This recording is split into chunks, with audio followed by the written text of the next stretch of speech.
Mateus, capítulo 28, versículo 18 ao 20. O tema da mensagem de hoje é Fazei discípulos. Fazei discípulos. Jesus está aqui no último capítulo do Evangelho de Mateus, dentro dos seus últimos momentos ministeriais nessa terra. Nós sabemos que Jesus veio 2022 anos atrás, e ele veio como o Deus que se fez homem, o servo obediente, até a morte e morte de cruz. Jesus foi aquele prometido entre os profetas. Um menino nos nasceu, um filho se nos deu. Ele será chamado maravilhoso, conselheiro, Deus forte, Pai da eternidade, príncipe da paz. Jesus é aquele que Miqueias, no capítulo 5, versículo 2, prometeu que nasceria em Belém.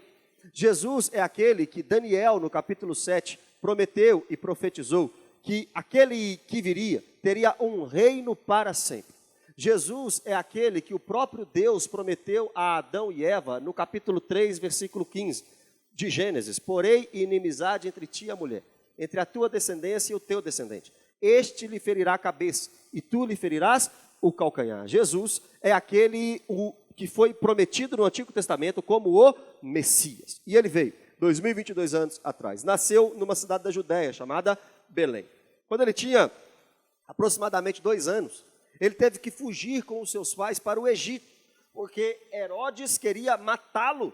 Depois que ele volta para Israel, ele não volta para Belém, ele volta para Galiléia, a região mais rejeitada de todo Israel.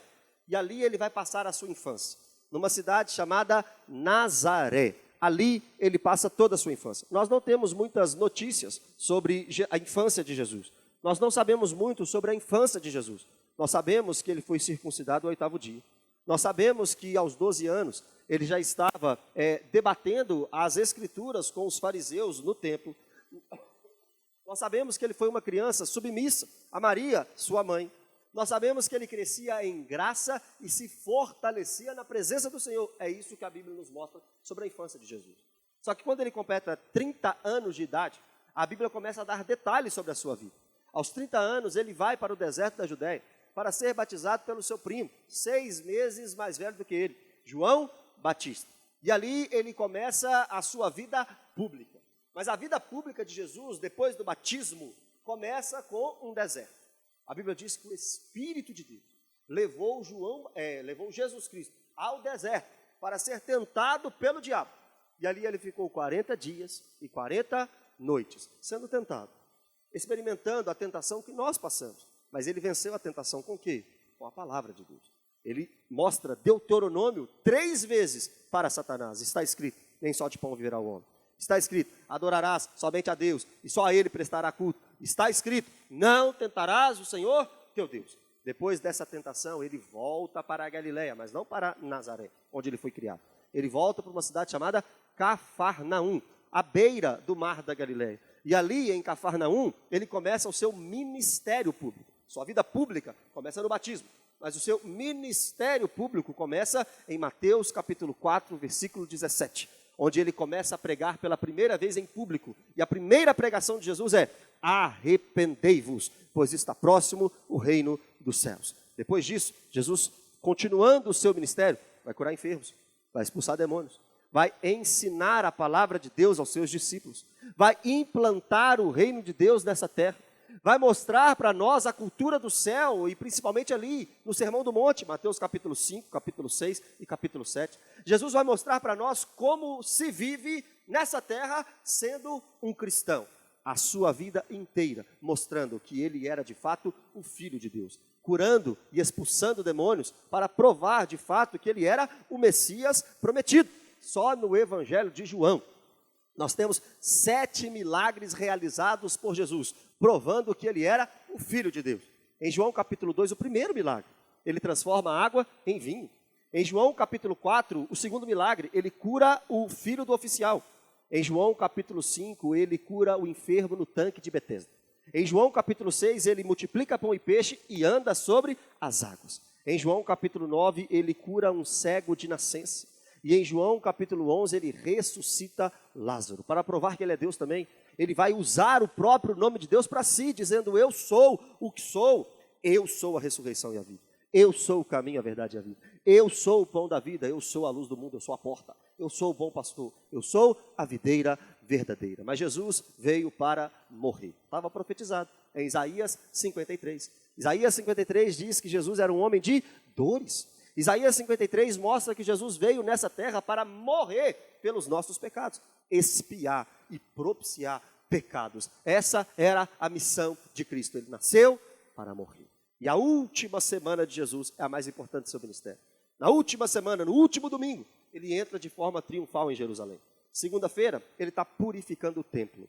Terça-feira, na última terça-feira de Jesus, ele prega o seu sermão escatológico, Mateus capítulo 24, Marcos capítulo 13 e Lucas capítulo 21. Quarta-feira, estão tramando para matar Jesus. Na última quinta-feira de vida de Jesus, ele está com seus discípulos na última ceia. Sexta-feira, 9 da manhã, é crucificado.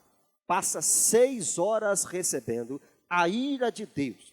6 horas pagando pelo meu e o seu pecado ali naquela cruz. 6 horas recebendo o maior castigo que alguém poderia receber. E tudo isso por causa dos meus pecados. Tudo isso por causa dos seus pecados. 3 da tarde, ele diz: Pai, a ti entrego o meu espírito. Sábado, o seu corpo está na sepultura. Mas domingo, logo pela manhã, ele ressuscita. E aparece a Maria Madalena, as outras mulheres, a Pedro, aos discípulos no caminho de Emaús, aos discípulos sem Tomé, depois aos discípulos com Tomé, aos 500 discípulos, aos discípulos na pesca maravilhosa. Depois ele aparece a Tiago, a Paulo e a João na ilha de Pátimos. Ele ressuscitou e ele está vivo. Antes de subir aos céus, ele passa 40 dias nessa terra.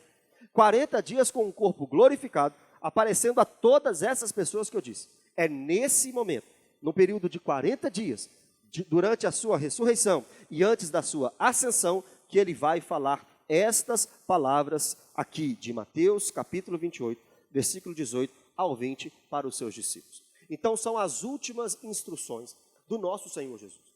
Este texto precisa ser linkado com Atos capítulo 1, porque lá em Atos capítulo 1 também mostra as últimas palavras do Senhor Jesus. Ele disse para os seus discípulos em Atos 1, fiquem em Jerusalém, até que do alto sejam revestidos de poder. Quando vocês forem revestidos de poder, vocês serão minhas testemunhas, tanto em Jerusalém, Judeia, Samaria e até os confins da terra. Aqui em Mateus capítulo 28, Jesus está em Betânia, no Monte das Oliveiras, antes de ser assunto aos céus. E agora ele tem a responsabilidade de passar o bastão para os seus discípulos. Ele tem a responsabilidade, 40 dias depois da sua ressurreição, de passar a responsabilidade para os seus discípulos. Aqui estão as últimas palavras de Jesus nessa terra. E os discípulos ouviram isso e obedeceram isso. E se nós somos discípulos, também chegou o momento, agora, a hora de ouvirmos isso e obedecermos tudo o que Jesus disse nos seus últimos momentos nessa terra. E o que ele disse? Está lá, Mateus 28, versículo 18. O texto diz assim: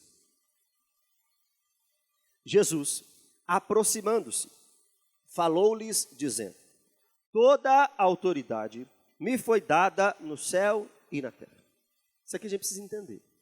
Porque eu estou falando para vocês do Deus Filho. Eu estou falando para vocês de Jesus Cristo de Nazaré. Eu estou falando para você daquele que não tem nem começo de dias, nem fim de dias.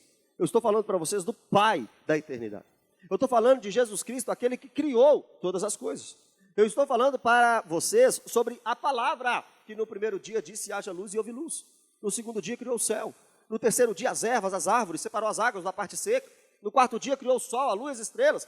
No quinto dia os animais aquáticos e as aves. No sexto dia os animais terrestres. E formou o homem. E eu estou falando para vocês de Deus, que se encarnou. Só que o texto diz, toda a autoridade me foi dada. Como assim me foi dada? Ele já não tinha toda a autoridade como Deus? Porque o texto está dizendo, toda a autoridade me foi dada no céu e na terra. Sendo que ele já era Deus. E se ele era Deus, ele já tinha toda a autoridade. Com certeza ele já era Deus. Com certeza Jesus nunca deixou de ser Deus. Com certeza ele sempre foi Deus. Só que nós sabemos, segundo Filipenses capítulo 2, que ele abriu mão da sua autoridade. Ele abriu mão do seu trono. Ele abriu mão da sua glória. E veio a essa terra como um servo obediente. E obediente até a morte. E não somente até a morte, mas a morte de cruz. Jesus veio, abriu mão de todos os seus status celestes, não da sua divindade, ele sempre foi Deus. Mas ele abriu mão de seu trono celeste e veio a essa terra para servir a humanidade. E quando ele vem para essa terra, ele vem com uma missão, a missão de passar 33 anos nessa terra, em total e profunda santidade. E assim, em total e profunda santidade, subir à cruz e pagar mediante a um sacrifício pelo meu e pelo seu pecado. A missão de Jesus foi expiar pecados. A missão de Jesus foi fazer com que a gente tivesse acesso a Deus novamente. A missão de Jesus foi nos reconciliar com o Pai. E depois que ele cumpre essa missão, porque na cruz a sua sexta frase foi tetelestai, ou seja, está consumado.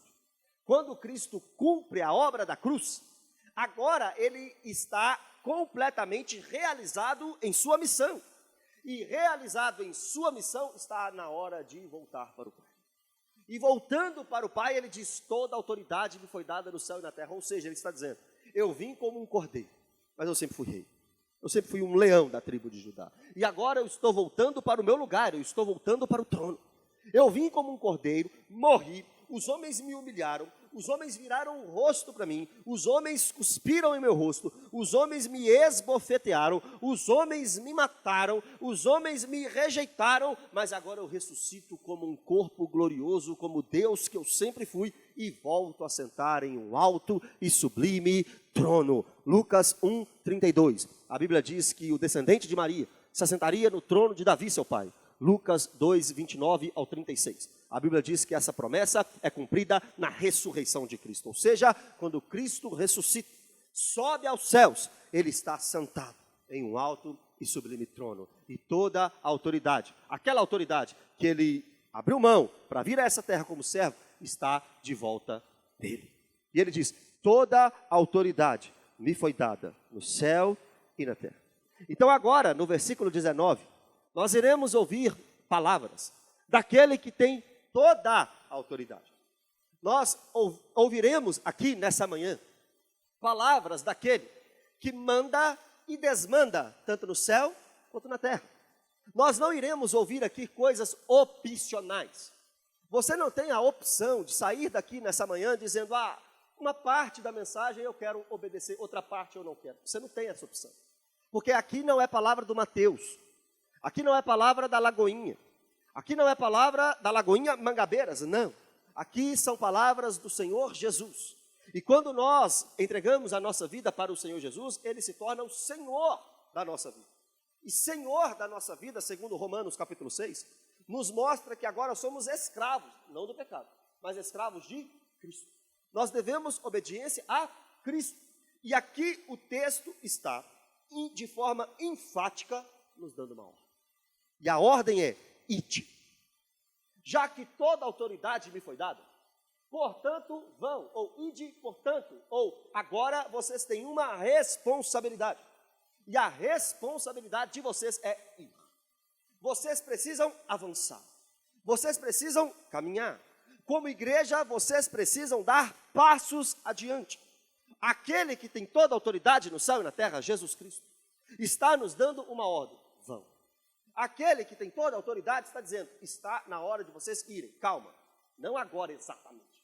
Esperem, porque do alto vocês serão revestidos de poder. Ele disse isso 40 dias depois da sua ressurreição.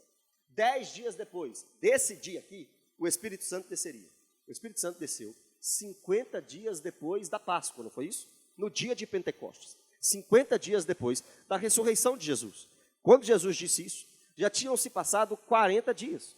Então, quando Cristo sobe aos céus, 10 dias depois, ele envia o Espírito Santo. Então, ele diz, é para vocês irem. Eu tenho toda a autoridade. E daqui 10 dias, vocês irão. Porque daqui 10 dias, eu enviarei o Espírito Santo. E quando eu enviar o Espírito Santo, vocês serão minhas testemunhas. Ide, portanto. Ir para onde? Jerusalém, Judéia, Samaria e até os confins da terra. E ir para estes lugares, serem testemunhas. E a palavra testemunha no grego significa mártir. Ou seja, Jesus está dizendo para os seus discípulos, eu tenho toda a autoridade no céu e na terra. E eu estou como autoridade no céu e na terra, mandando vocês. E mandando vocês irem. Irem para onde? Jerusalém, Judéia, Samaria e até os confins da terra. Para quê? Para serem meus mártires. Para morrerem pela causa. para viverem até o último dia da vida de vocês, pregando o evangelho. Ide, portanto, mas não é só para pregar. Em Atos 1, ele mostra que vai pregar. Em Marcos 3, ele mostra que vai pregar.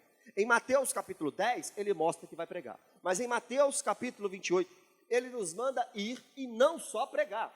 Ele nos manda ir e fazer algo extremamente importante. O texto diz: ide, portanto, fazei discípulos. E aqui é onde nós estamos errando. Aqui é onde nós estamos pecando. Porque o texto não nos manda ir apenas e sentar numa cadeira confortável da igreja, no ar condicionado da igreja, e só receber. O texto não está dizendo isso. O texto manda irmos, portanto, para fazermos discípulos. Nós, como discípulos de Jesus, temos uma responsabilidade: fazer outros discípulos. O que é um discípulo? É um aluno. É alguém que senta para aprender com outro alguém sobre Jesus. E o texto não está escrito assim, olha, ide, portanto, apenas os pastores da igreja. Não está escrito isso lá, tá? A sua Bíblia está aí? Ide, portanto, só os presbíteros da igreja. Está escrito aí? Está escrito aí? Está não. Ide, portanto, só os líderes da igreja. Não, não está.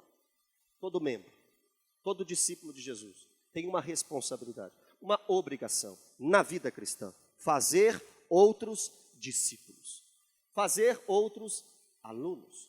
Como cristãos, nós temos uma responsabilidade na vida: fazer com que outras pessoas sejam treinadas no evangelho do nosso Senhor Jesus Cristo. Nós não estamos aqui para passar tempo, não estamos aqui para nos divertir, não estamos aqui para cumprir um ritual religioso. Nós estamos aqui com uma tremenda responsabilidade. E a responsabilidade que temos como igreja, e que cada um tem como parte do corpo, como membro do corpo, é fazer discípulos. É falar de Jesus para outras pessoas e treinar essas pessoas. É ensinar a palavra do Senhor para outras pessoas. Nós, como cristãos, precisamos, de forma intencional, direta e objetiva, a chegarmos a outras pessoas, para que essas outras pessoas se tornem discípulos de Jesus através da nossa vida. Nós não somos apenas frequentadores de igreja, nós não somos apenas pessoas evangélicas com carteirinha de membro de igreja, nós somos missionários do Senhor Jesus, com um objetivo nessa terra: fazer discípulos. Nós estamos aqui para influenciar a vida de outras pessoas. Nós precisamos entender que é papel do pastor, mas é papel do líder, é papel do liderado, é papel do porteiro da igreja, é papel do zelador da igreja, é papel do tesoureiro da igreja, é papel do membro da igreja, é papel do líder de célula da igreja, é papel do pastor, seja quem for da igreja, fazer discípulo. E o texto continua: de todas as nações. Aqui acontece algo maravilhoso. Nós precisamos entender que Israel foi o ponto de partida para o Messias vir à terra. Mas Israel nunca foi o plano de Deus somente. O plano de Deus não envolve apenas a nação de Israel, onde tudo isso aqui aconteceu. O plano de Deus desde o Gênesis, desde antes de Abraão, era impactar e envolver em seu plano soberano todas as nações da terra. Deus separou um povo, Israel, para que desse povo viesse o Messias, para que todas as famílias da terra fossem abençoadas. Quando Deus chama Abraão, Abraão não chamava Abraão, Abraão chamava Abrão. E Abrão significa pai de um povo. Só que Deus muda o nome dele para Abraão, para ser chamado pai de muitos povos. Israel não é somente o povo de Deus. O povo de Deus é todo aquele que tem a fé de Abraão em qualquer lugar do mundo. Onde é que está isso na Bíblia? Romanos capítulo 9. Romanos capítulo 9, nós iremos chegar nesse texto aqui no estudo bíblico na quarta-feira. Diz que nem todos de Israel são de fato israelitas, mas israelitas são aqueles que têm a fé de Abraão. Deus não tem um pacto hoje na nova aliança com uma nação. Deus tem um pacto com um povo, e esse povo chama igreja. Então é por isso que os discípulos ouviram de Jesus aqui esta ordem para não ficar apenas em Jerusalém. Começa pregando em Jerusalém, vai para a Judéia, vai para Samaria e vai até os confins da terra, porque eu tenho povo em todo lugar dessa terra. Quando Paulo chega em Corinto, em Atos capítulo 18, a Bíblia vai dizer que Deus disse para Paulo: continua pregando nessa cidade, porque eu tenho muito povo dentro dessa cidade. Percebe, ele não disse que ele tinha todas as pessoas daquela cidade, mas ele tinha muito povo naquela cidade. Essa grande comissão começou ali com os apóstolos. Em Atos capítulo 10, Pedro já está em Cesareia Marítima, pregando para quem? Para Cornélio, o primeiro gentil convertido. Em Atos capítulo 13, Paulo já está na Galácia pregando. Em Atos capítulo 16, Paulo está na Macedônia, 17 também. Em Atos capítulo 18, Paulo está na Acaia. Em Atos capítulo 19, Paulo está na Ásia Menor, obedecendo essa ordem do Senhor, de não ficar apenas em Jerusalém, mas fazer discípulos de todas as nações. E graças a Deus, pelos primeiros séculos da igreja, porque o mundo daquela época foi evangelizado. Depois a Europa foi evangelizada, os Estados Unidos foi evangelizado, nós no Brasil fomos evangelizados, e agora a peteca está na mão de quem? Na nossa mão. E agora o bastão está na mão de quem? Na nossa mão. Paulo não está aqui mais, já morreu. O apóstolo Pedro não está aqui mais, já morreu. Tiago não está aqui mais, já morreu. Mateus já morreu. André já morreu. Bartolomeu não está aqui mais não. Judas Tadeu não está aqui mais não. Simão Zelote não está aqui mais não. Esses discípulos já morreram. E agora nós somos os discípulos de Jesus. Nós é que estamos ouvindo do Senhor. Vão e façam discípulos. Vão e anunciem o Evangelho. Vão e treinem pessoas para serem parecidas com Jesus. Agora é a nossa responsabilidade. Chegou a nossa vez de fazermos discípulos. Fazer discípulo em todas as nações vai resultar em batismo. O texto diz: batizando-os em nome do Pai, do Filho e do Espírito Santo. É por isso que nós iremos batizar aqui o Felipe e a Alana hoje. Porque nós estamos em todas as nações. No nosso caso, no Brasil. Ensinando a palavra de Deus. Nós fomos. A igreja foi aberta. Agora está na hora de fazer discípulo. Enquanto faz discípulo, está na hora de treinar essas pessoas. Treinamos o Felipe, treinamos a Alana. E agora está na hora de batizar. E o texto diz: em nome do Pai, do Filho e do Espírito Santo. Só que perceba, no livro de Atos, nós não vemos esta expressão sendo usada nos batismos. Em nome do Pai, do Filho e do Espírito Santo. Nós não vemos. Só que Jesus mandou batizar em nome do Pai, do Filho e do Espírito Santo. Quando nós vemos batismos em Atos dos Apóstolos, nós vimos batismo em nome de Jesus Cristo e em nome do Senhor Jesus. Essas duas expressões são usadas. Mas em nome do Pai, do Filho e do Espírito Santo não é usado no livro de Atos. Por quê? Está errado? Não pode estar errado. Porque foram os mesmos que ouviram isso aqui de Jesus. Só que em nome não significa que a expressão é mágica e que você tem que fazer exatamente isso. Em nome significa na autoridade de. Então os discípulos foram na autoridade do Pai, do Filho e do Espírito Santo para batizar. Não importa o que eles falam durante o batismo, importa quem os enviou para batizar. Não importa qual é a forma do batismo, importa batizar as pessoas. Na autoridade do Pai, na autoridade do Filho e na autoridade do Espírito Santo. Nós não estamos aqui na autoridade do pastor Márcio. Nós não estamos aqui na autoridade do Mateus. Nós não estamos na autoridade do pastor Flavinho. Nós estamos na autoridade do Senhor Jesus para batizar pessoas. E o texto continua dizendo no versículo 20, algo que requer de nós só tudo. Só tudo. Olha o 20. Ensinando-os a guardar todas as coisas que eu vos tenho ordenado. Então é para fazer discípulo, não é? É para ir, primeiro, é para ir, não é? É para ir. É para fazer discípulo, não é? É. De todas as nações, não é? É. É para batizar, não é? É. É para ensinar, não é? É. Mas é para ensinar o quê? Todas as coisas que eu vos tenho ordenado. O que Jesus tem ordenado? Tudo que está na Bíblia. Então tudo que está na Bíblia precisa ser ensinado. Não só pelo pastor, mas por cada discípulo do Senhor Jesus. E aí eu volto lá na minha fala do aviso de quarta-feira. Procura apresentar ao Senhor como um obreiro aprovado, que não tem do que se envergonhar, que maneja bem a palavra da verdade. Olha a importância de você, como membro da igreja, conhecer as Escrituras. Porque com o seu conhecimento das Escrituras, não para somente em você. O seu conhecimento das Escrituras será usado quando você estiver discipulando outros. Jesus disse que nós precisamos ensinar todas as coisas que Ele nos tem ordenado. Mas qual que é o nosso problema hoje? Não queremos estudo? Não queremos teologia? Não queremos Bíblia? Só queremos algo superficial com a Bíblia. O que eu preciso saber da Bíblia? Eu preciso saber da Bíblia que o Senhor é meu pastor e nada me faltará. Já tá bom. Tá bom, né? Saber isso, eu acho que já não precisa mexer com isso mais não. O que você precisa saber da Bíblia? Eu preciso saber da Bíblia que Deus enviou seu Filho. Que Deus amou o mundo de tal maneira, que deu seu Filho unigênito, para todo aquele que nele crê não pereça, mas tem a ver. Eu acho que eu preciso só disso, eu acho que já está bom, eu vou parar por aí. Você não tem esse direito. Eu não vou estudar a Bíblia hoje não. Quem te permitiu fazer isso? Esse mês eu acho que eu não vou procurar me aprofundar na Escritura não. Quem te autorizou isso? Jesus não foi não. Jesus diz, ao contrário, vocês precisam estudar, conhecer, porque vocês vão ter que ensinar. Como é que você vai ensinar se você não sabe? Como é que você vai ensinar se você não se dedica? E o texto diz, ensinando-os a guardar todas as coisas que eu vos tenho ordenado. Parece algo pesado, difícil, mas não é não.